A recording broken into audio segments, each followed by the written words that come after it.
오늘의 묵상은 히브리서 8장 1절에서 13절 말씀으로 우리에게 있는 대제사장에 대해서 말씀 묵상하겠습니다. 더 좋은 언약의 중보자이신 예수 그리스도.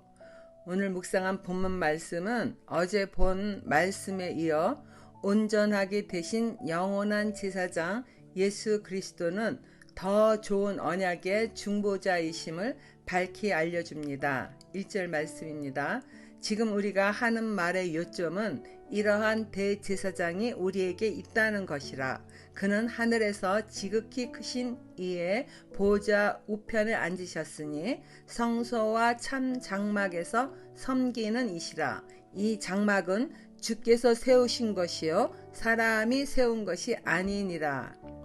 율법에 비추어 볼 때 약점을 가진 아론 계열의 제사장과 달리 온전하신 영원한 제사장 예수 그리스도께서는 지극히 크신 하나님 우편 보좌에서 우리를 위하여 지금도 중보하고 계신다는 것을 히브리서 기자가 말하는 내용의 요점이죠. 그 예수님이 우리를 위한 지상에서의 십자가 사역을 끝맺으신 뒤에도 하늘에 올라가 더 아름다운 직분으로 여전히 우리를 위하여 중보하시니 그분을 믿는 우리에게는 더 이상의 다른 대제사장이 필요치 않으며 날마다 드리는 제사도 필요하지 않게 되었습니다. 그는 직접 세우신 하늘나라에서 모든 그리스도인을 위하여 중보하고 계십니다. 하늘나라의 참 장막은 사람이 세운 것이 아닙니다. 오히려 구약시대 세운 성막은 하늘나라 성막의 식양을 따라 세운 모형입니다. 출애굽기 25장 40절이요. 너는 삼가 이 산에서 내게 보인 양식대로 할지니라. 이처럼 하나님께서는 시내산에서 이 땅에 세울 성막의 모습을 모세에게 보여주고 그대로 지으라 하신 것입니다. 3절 읽겠습니다. 대제사장마다 예물과 제사드림을 위하여 세운 자니 그러므로 그도 무엇인가 드릴 것이 있어야 할지니라. 예수께서 만일 땅에 계셨더라면 제사장이 되지 아니하셨을 것이니 이는 율법을 따라 예물을 드리는 제사장이 있음이라. 그들이 섬기는 것은 하늘에 있는 것의 모형과 그림자라.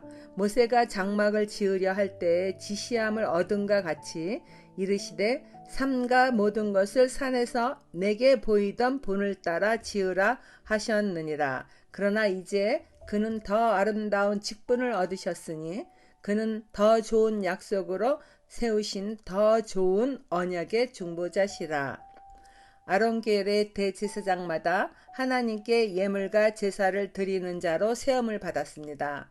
그처럼 예수 그리스도는 동물의 제물이 아닌 자신을 단번에 드려 제사를 드림으로 나를 대신하여 제물로 죽어진 그분을 믿는 자마다 더 이상 날마다 피 흘리는 제사를 드릴 필요가 없이 우리는 구원받게 된 것입니다. 만일 예수님이 이 땅에 계속 계셨더라면 제사장이 되셨겠습니까? 이 땅에는 네 계통의 제사장들이 율법을 따라 제물을 드리고 있지 않습니까? 그들이 섬기는 것은 하늘 처소에 있는 성막의 모형이며 그림자일 뿐입니다. 그림자의 실체이신 예수 그리스도에 의해 더 이상 존재할 이유도 없게 된 것입니다. 지금도 유대인들은 제1성전인 솔로몬 성전과 제2성전 수룹바벨 성전에 이어서 제3성전은 감람산 위에 짓겠다고 계획하고 있지만은 그것은 참 장막의 그림자일 뿐 더 좋은 언약의 중보자이신 예수 그리스도가 실체입니다.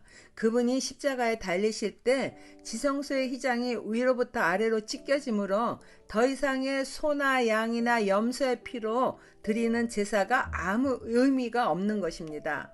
예수님은 옛 언약으로 세워진 성막과 비교할 수 없을 만큼 우월하신 분입니다. 시작도 끝도 없는 우리의 영원한 대제사장이시며 더 좋은 새 언약이십니다.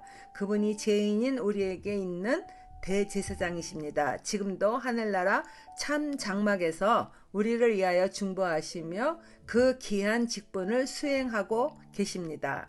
적용 질문입니다. 예수 그리스도를 믿는 우리도 왕같은 제사장이 되었습니다. 예수께서 우리를 위하여 중보하시듯이 나도 구원받을 영혼을 위하여 중보하는 삶을 살고 있습니까?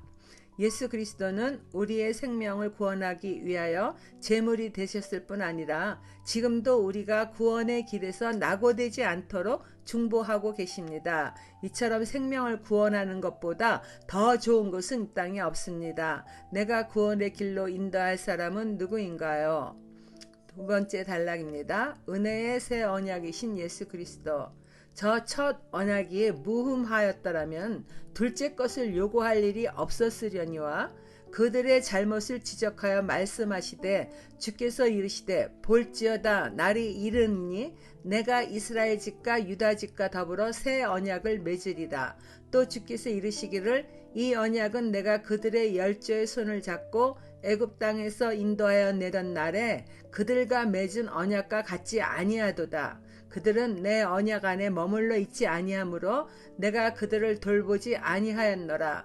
또 주께서 이르시되 그날 후에 내가 이스라엘 집과 맺을 언약은 이것이니 내 법을 그들의 생각에 두고 그들의 마음에 이것을 기록하리라. 나는 그들에게 하나님이 되고 그들은 내게 백성이 되리라. 또 각각 자기 나라 사람과 각각 자기 형제를 가르쳐 이르기를 주를 알라 하지 아니할 것은 그들이 작은 자로부터 큰 자까지 다 나를 아니라. 내가 그들의 불의를 긍휼히 여기고 그들의 죄를 다시 기억하지 아니하리라 하셨느니라. 새 언약이라 말씀하셨음에 첫 것은 낡아지게 하신 것이니 낡아지고 새하는 것은 없어져 가는 것이니라. 첫 언약, 즉 하나님께서 모세에게 주신 율법의 계명은 온전히 지킬 자가 이 세상에 예수 그리스도 외에는 아무도 없습니다. 예수 그리스도께서 옛 언약을 온전히 지키셨을 뿐만 아니라 자신을 제물로 단번에 드림으로 옛 언약으로 완전해질 수 없는 우리를 위하여 대신 언약을 이루어 주셨습니다.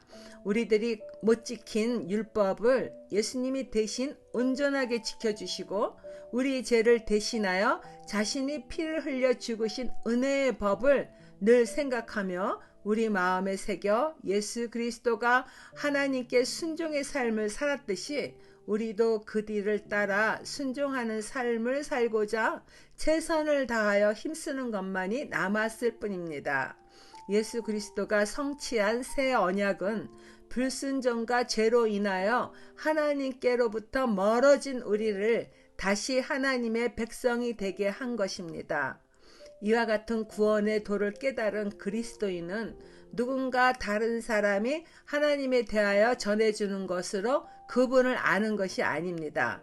복음 전도는 기독교인이 행하여야 할 주된 사역이지만 이러한 전도 사역으로 인해서는 하나님을 피상적으로 알 수 있을 뿐입니다. 우리가 하나님의 진정한 백성이 되는 것은 타인이 전해주는 말씀을 통해서가 아니라 하나님과 진정한 교제를 통해서 하나님의 법을 생각과 마음으로 알게 되고 그것은 우리의 속사람을 깨끗하게 씻어주므로 거룩하신 하나님 앞에 나아갈 수 있게 되는 것입니다. 복음으로 말미암아 진정한 믿음의 사람이 될 때 하나님은 죄인된 우리를 불쌍히 여기시고 우리의 죄를 다시 기억하지 않으시겠다고 하셨습니다. 흠 있는 옛 언약과 달리 흠 없는 완전한 새 언약의 공로입니다. 첫 언약인 율법의 효력을 폐기시키는 것은 그것을 온전히 지킬 수 없기 때문에 그것은 새 언약에 의해서 낡아지고 없어지는 것입니다.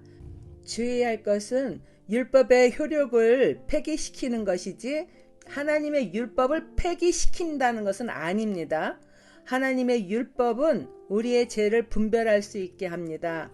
율법이 없다면 무엇으로 죄를 정의할 수 있겠습니까?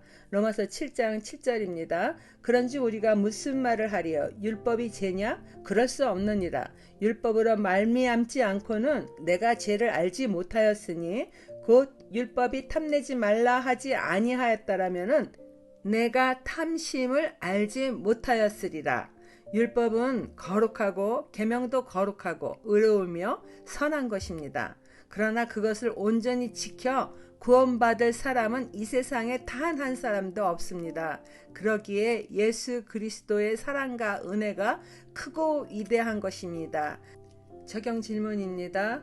우리에게 계신 대제사장 예수 그리스도로 인하여 내 생각과 마음이 새로워지는 것은 무엇인가요? 기도하겠습니다. 하나님 아버지, 우리에게 흠 없는 영원한 대제사장이신 예수 그리스도를 보내주셔서 또다시 감사드립니다. 예수님이 오시지 않았더라면 율법에 매여 종노릇할 수밖에 없는 존재입니다. 사람들이 율법에 자기 죄를 비추어 보지도 못하거나 알려고도 하지 않아서 십자가의 죽음의 큰 사랑을 깨닫지 못하는 것이 안타깝습니다. 이것을 깨달아 감사할 줄 아는 믿음을 주신 것도 하나님의 선물이며 제 것이 아님을 고백합니다. 주신 믿음의 분량을 더욱 넓혀가는 신앙인이 되어 하나님 마음의 기쁨이 될 수 있기를 소원합니다. 예수 그리스도의 이름으로 감사하며 기도드립니다. 아멘.